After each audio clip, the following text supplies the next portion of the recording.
बिस्मिल्लाहिर्रहमानिर्रहीम। अस्सलामु अलैकुम वीवर्स, आप देख रहे हैं सिरात मुस्तकीम सऊदी न्यूज़ चैनल।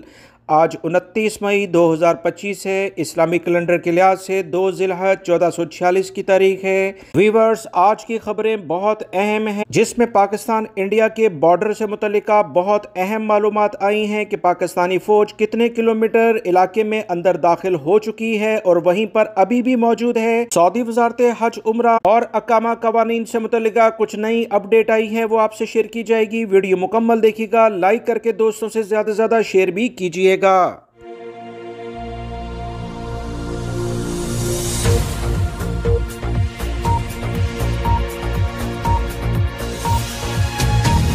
वीवर्स, दुनिया के कुछ अहम और अथेंटिक नशरियाती इदारों ने अहम खबर शेयर की है। इंडिया के अहम रहनुमाओं ने 2 बड़े ममालिक से राब्ता किया है कि वो पाकिस्तान और इंडिया के ताल्लुकात को मामूल पर लाने में इक़दामात करें। इन मीडिया हाउसेस की रिपोर्ट में कहा गया है कि दर हकीकत पाकिस्तान इंडिया बढ़ती कशीदगी, खित्ते में अमन ख़राब होने की वजह से भारत के बहुत से रहनुमा मोदी हुकूमत की जंगी जनून के ख़िलाफ़ होकर मुज़ाकरात को तरजीह दे रहे हैं। मज़ीद तफसीलात के मुताबिक एशिया के अहम बड़े ममालिक में चाइना और रशिया यानी रूस शामिल हैं। इनसे भारतीय मशीर कौमी सलामती अजय देओल ने राब्ता किया है और अजय देओल मुज़ाकरात को कशीदा सूरत हाल को कंट्रोल करने के लिए इस वक्त भी मॉस्को में मौजूद हैं। अजय देओल का कहना है कि पाकिस्तान और रूस के माबैन अच्छे सफारती ताल्लुकात हैं, लिहाजा पुतिन हुकूमत भारत के साथ अहम मुज़ाकरात में अहम किरदार अदा करे। जिस वक्त भारतीय कौमी सलामती के मशीर अजय देओल मॉस्को में मौजूद थे और पुतिन हुकूमत से अहम मीटिंग्स कर रहे थे, इस वक्त पाकिस्तान के कौमी सलामती के मशीर चाइना में मौजूद थे।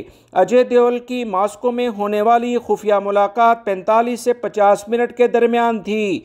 ये मुलाकात इस दिन हुई है जब पाकिस्तान में यौम तशक्कुर मनाया जा रहा था। पाकिस्तान और इंडिया के कौमी सलामती के मशीरों के अलावा रूस और चीन के वज़राए ख़ारजा और कौमी सलामती के अहम रहनुमा मुज़ाकरात में सालसी का किरदार अदा कर रहे थे। मॉस्को की तरफ से मिलने वाली इतलात के मुताबिक अजय देओल ने पुतिन हुकूमत से दरख्वास्त कर दी है कि पाकिस्तान को कायल किया जाए कि जंगबंदी के बाद वह अपनी फ़ौजों को वर्किंग बाउंड्री और इंटरनेशनल बॉर्डर यानी लाइन ऑफ कंट्रोल पर ले जाए, यानी पाकिस्तानी फ़ौजी इस पोजीशन पर वापस चले जाएं जहां हालात कशीदा होने से पहले मौजूद थे। वीवर्स, इंडिया के अहम शख्सियत अजय देओल का यह बयान इस बात को वाज़िया कर रहा है कि 7 मई से 10 मई के दरमियान जो दोनों ममालिक में काफ़ी ज़्यादा झड़पें हुई थी, पाकिस्तानी फ़ौज भारत की यानी इंडियन बॉर्डर से 20 से 25 किलोमीटर अंदर तक मौजूद है, यानी चली गई थी। भारतीय फौज के जेरे इस्तेमाल चेक पोस्टों पर पाकिस्तानी फौज का कब्जा है। फिर से बताते चलूं कि जब पाकिस्तान और इंडिया के हालात अभी कशीदा हुए तो पाकिस्तानी फौज पेशकदमी करते हुए 20 से 25 किलोमीटर इंडियन सरहदों में दाखिल हो गई और बहुत सारी इंडियन चेक पोस्टों पर कब्जा कर लिया। इस बात का एतराफ़ रूस में अजय देओल, जो कि इनके सलामती के मशीर हैं, इस वक्त पाकिस्तान और इनके दरमियान अहम मुज़ाकरात भी हो रहे हैं, उसका एतराफ़ है। इससे पहले इंडिया इस बात को मुसलसल झुटलाता रहा कि अजय देओल ने मुज़ाकरात में इस बात की भी तस्दीक कर दी है पाकिस्तानी फौज के जवान इस वक्त मकबूजा कश्मीर तक दाखिल हो चुके हैं और वहां से वो श्रीनगर पर होने वाली तमाम एक्टिविटीज़ को आसानी से मॉनिटर भी कर रहे हैं।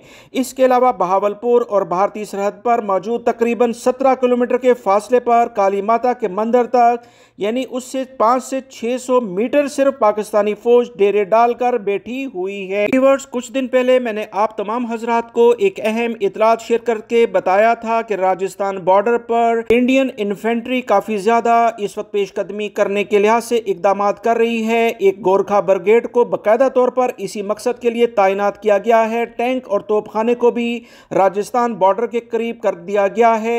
ये इन तमाम इकदाम को जाहिर करता है कि अगर पाकिस्तान और इंडिया के मुज़ाकरात आगे बेहतर अंदाज में नहीं होते तो इंडिया कोई भी ज़मीनी कार्रवाई करेगा, मगर पाकिस्तान ने कहा है कि हम तमाम सूरत हाल को मॉनिटर कर रहे हैं और मुंह तोड़ जवाब देंगे। जैसे मैंने आपको बताया कि बहावलपुर से 17 किलोमीटर तक अंदर पाकिस्तानी फौज इंडियन इलाके में मौजूद है, जिस जिससे इंडियन अवाम में काफ़ी इश्तियाल बढ़ रहा है कि हुकूमत इकदामात क्यों नहीं कर रही है। अजय देओल ने रूस में बाकायदा ये भी एतराफ़ किया है कि इसके अलावा वाघा अटोरी बॉर्डर, नारोवाल, सियालकोट और इसके अलावा दीगर और भी इलाकों में पाकिस्तानी फ़ौज 15 से 17 किलोमीटर इंडियन इलाके में मुख्तलिफ चौकियों पर कब्जा करके बैठी हुई है और वापस नहीं गई। इन तमाम सूरत हाल के लिहाज से चाइना और रूस सालसी का किरदार अदा करें। इसी दौरान इंडस वाटर ट्रीटी को दोबारा पहली हालत में बहाल भी कर दिया जाएगा, लेकिन फ़िलहाल पाकिस्तान के साथ कश्मीर इशू पर बातचीत करना मुनासिब नहीं होगा। चीन और रूस की तरफ से मुज़ाकरात की दावत पर पाकिस्तान की जानिब से जनरल आसिम मलिक है। उन्होंने वाज़ेह तौर पर कहा है कि ठीक है कि बहावलपुर सेक्टर से भारत के अंदर मौजूद पाकिस्तानी फौजियों को वापस बुला लिया जाएगा, मगर पाकिस्तान की शर्त यह है कि इंडिया तमाम चीज़ों की लोकेशन हमें बताए और बाकायदा इन राइटिंग यानी लिख कर हमसे मुआहदा करे और वो तमाम लोकेशन हमसे शेयर की जाए गूगल मैप के जरिए कि जहाँ पर पाकिस्तानी फौज मौजूद है, और तमाम चीज़ें इन राइटिंग होंगी। कश्मीर पर भी बात की जाएगी और सिंताज मुआहदे के लिहाज से भी बात की जाएगी, और चाइना भी हमारे साथ टेबल टॉक में बाकायदा तौर पर मौजूद होगा। इस तमाम चीज़ों के जवाब में इंडियन बशीर अजय देओल ने कहा कि मुज़ाकरात में इन तमाम चीज़ों को अगर हमने लिख कर दिया तो ये इंडिया का एतराफ़ शिकस्त होगा, जिस पर इन्हें बड़ी मुश्किलात अवाम की जानिब से पेश आना शुरू हो जाएंगी। लिहाजा सिर्फ बातचीत से मामलात हल करने की कोशिश की जाए, जिसके जवाब में जनरल आसिम मलिक ने कहा है कि ये मुशाकरात किसी सूरत में भी बगैर रिटर्न नहीं होंगे। जनरल आसिम मलिक का कहना है कि कश्मीर पहले ही पाकिस्तान का हिस्सा है, और रही बात सिंताज मुआहदे की, तो अगर भारत में हिम्मत है तो पानी रोक कर दिखाए, हम इनका सांस रोक देंगे। पाकिस्तानी मुशीर ने वाज़ेह तौर पर यह बात कर दी है कि एक तरफ इंडिया खुफिया तरीके से मुज़ाकरात कर रहा है ताकि इनकी अवाम को इनकी असलियत पता ना चले, दूसरी जानिब इंडियन वज़ीर आज़म धमकी अमेज़ बयान जारी कर रहा है। अगर भारत मुज़ाकरात चाहता है तो हर मामला रिटर्न में होगा, और मुज़ाकरात की टेबल पर अब इंडिया के सामने सिर्फ पाकिस्तान ही नहीं बल्कि चाइना भी बैठेगा। अगर भारत चाहता है कि पाकिस्तानी फौज लाइन ऑफ कंट्रोल के मुख्तलिफ सेक्टर्स पर भारतीय चेक पोस्टों को छोड़कर अपनी असल पोजीशन पर वापस चली जाए, तो इंडिया को हर सूरत में रिटर्न पाकिस्तान से मुज़ाकरात करने होंगे, इन राइटिंग देना होगा, लोकेशन शेयर करनी होंगी, और बाकायदा प्रेस कॉन्फ्रेंस करके इस बात का एतराफ़ करना होगा कि पाकिस्तानी फौज वापस जाए। भारत ये एतराफ़ अपनी अवाम के सामने करे, बाकायदा अपनी अवाम को हकीकत बताए कि इस बात कर दी है कि एक तरफ इंडिया खुफिया तरीके से मुज़ाकरात कर रहा है ताकि इनकी अवाम को इनकी असलियत पता ना चले, दूसरी जानिब इंडियन वज़ीर आज़म धमकी अमेज़ बयान जारी कर रहा है। अगर भारत मुज़ाकरात चाहता है तो हर मामला रिटर्न में होगा, और मुज़ाकरात की टेबल पर अब इंडिया के सामने सिर्फ पाकिस्तान ही नहीं बल्कि चाइना भी बैठेगा।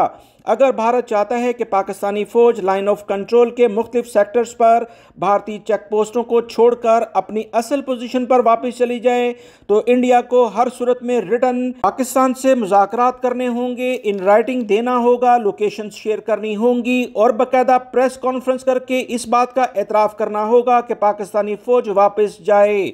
भारत ये एतराफ़ अपनी अवाम के सामने करे, बाकायदा अपनी अवाम को हकीकत बताए कि इस वक्त पाकिस्तानी फौज किस पोजीशन पर है। पाकिस्तानी मुशीर का मजीद कहना है कि अब इंडिया और पाकिस्तान के जो भी एग्रीमेंट्स यानी मुआहदे होंगे वो बंद कमरों में नहीं होंगे बल्कि अवाम के सामने होंगे। अब पाकिस्तान अपने 6 दरियाओं पर कब्जा वापस लेने के लिए मुकम्मल तौर पर तैयार है। सतलुज का इलाका, सतलुज पानी और रंबीर पर पाकिस्तान यानी रंबीर डैम की बात की जा रही है, उस पर अपना हक इस्तेमाल करेगा। पाकिस्तानी फौज दरिया चनाब के अहाते में पहले से ही मौजूद है और वो सिर्फ हमारे अहकामात के इंतज़ार में है। हमारे जवान तमाम कार्रवाई करने के लिए तैयार हैं। इंडिया ने कोई भी हरकत की तो पाकिस्तान कड़ा जवाब देगा। जनरल आसिम मलिक और अजय देओल का राब्ता इसके बाद दोस्तों मुनक़ता हो जाता है। पाकिस्तानी फ़ौज और हुकूमती इदारों का कहना है कि पाक भारत मुज़ाकरात और पाक फ़ौज के जवानों की लाइन ऑफ कंट्रोल पर वापसी सिर्फ उसी वक्त मुमकिन होगी जब इंडिया इन तमाम बातों को एक प्रेस कॉन्फ्रेंस के ज़रिए अपनी अवाम और दुनिया के दूसरे ममालिक के सामने तस्लीम करे और इसके बाद इन राइटिंग डॉक्यूमेंट्स चीन की मौजूदगी में तय पाएंगे। इस राब्ते में सबसे अहम पहलू व्यूवर्स ये है कि चीन ने डायलॉग टेबल पर पाकिस्तान के साथ मुस्तकिल तौर पर बैठने का ऐलान कर दिया है। अगर दूसरी जानिब अजय देओल जो रूस के अंदर जाकर कुछ अहम इतलात शेयर करके आए हैं, उन्होंने कहा कि रशिया ने कहा है कि वो मुज़ाकरात के लिहाज से मदद जरूर कर सकते हैं मगर डायलॉग स्टेक होल्डर नहीं बनेंगे। रशिया के इस रवैये की बार बार इंडिया में मजम्मत की जा रही है कि अगर पाकिस्तान के दोस्त ममालिक इसके साथ खड़े हैं तो भारत के साथ इसके दोस्त ममालिक गायब क्यों हो गए हैं। सऊदी अरब में सऊदी हुकूमत की जानिब से हज से मुतल्लिका बड़े इकदाम किए जा रहे हैं। हरमैन इंतजामिया के सरबराह शेख अब्दुर्रहमान अस-सुदैस ने एलामिया जारी करते हुए कहा कि हज सीज़न में नमाज जुमा के खुतबे और नमाज का दौरानिया मुख्तसर होगा। सऊदी अरब में शदीद गर्मी है, लिहाजा नमाजियों को गर्मी से महफूज रखने के लिए खुतबे का दौरानिया कम और नमाज का दौरानिया भी कम रखा जाए। नमाज और खुतबे का दौरानिया ज़्यादा से ज़्यादा 15 मिनट पर मुहित होगा। इसके अलावा तमाम नमाज़ों की टाइमिंग भी कम कर दी गई है। अजान और अकामत के दरमियान का वक्त 5 से 10 मिनट रखा गया है। इस वक्त दोनों मुक़द्दस शहरों में लाखों फ़र्जंदान इस्लाम मौजूद हैं, जिनमें बुज़ुर्ग और बीमार आज़मीन भी आए हुए हैं।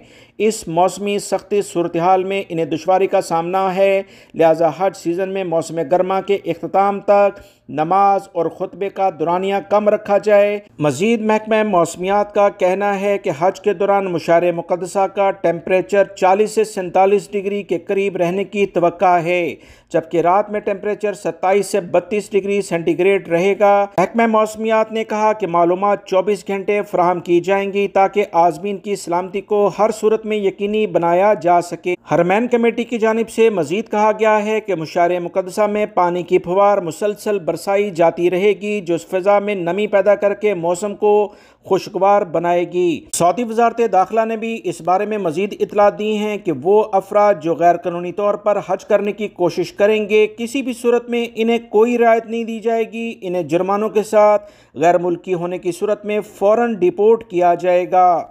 सऊदी वज़ारत दाखिला ने मज़ीद कहा कि विज़िट वीज़े पर हज की कोशिश करने वाले 11 अफराद को मज़ीद गिरफ़्तार कर लिया गया है। हज सिक्योरिटी फोर्सेस ने विज़िट वीज़े के हामिल 11 अफराद को सऊदी ड्राइवर समेत गिरफ़्तार किया, जो मक्कातुल मुकर्रमा में गैर कानूनी तौर पर दाखिल होने की कोशिश कर रहे थे। सऊदी अरब के सिक्योरिटी इदारों ने कहा कि ज़ाब्ते की कार्रवाई के लिए मुतल्लिका अफराद को मुतल्लिका इदारे के हवाले कर दिया गया है। दूसरी तरफ हज सिक्योरिटी फोर्सेस ने 20 गैर मुल्की अफराद को मक्का ले जाने वाले 6 शहरियों को भी गिरफ्तार किया। सऊदी वज़ारत दाखिला ने हज करीब आते ही एक बार फिर से ये वाज़ेह तौर पर कहा है कि हज कवानीन की खिलाफ वर्जी करने वालों पर कैद के अलावा 1 लाख रियाल जुर्माना होगा। खिलाफ वर्जी करने वालों की तशहीर यानी पब्लिसिटी इन्हीं के खर्चे पर तमाम अखबारात में की जाएगी। गैर मुल्की होने की सूरत में इसे डिपोर्ट किया जाएगा। गैर मुल्की को सज़ा मुकम्मल होने के बाद 10 साल के लिए सऊदी अरब में दाखिल होने से रोक दिया जाएगा। इसके अलावा तमाम गाड़ियाँ जो इस्तेमाल में आएंगी वो कब्जे में ले ली जाएंगी। वज़ारत दाखिला ने तमाम सऊदी शहरी और गैर मुल्कियों से अपील की है कि हज कवानीन से मुतल्लिका सऊदी हुकूमत के जो अहकामात हैं उस पर सख्ती से अमल करें।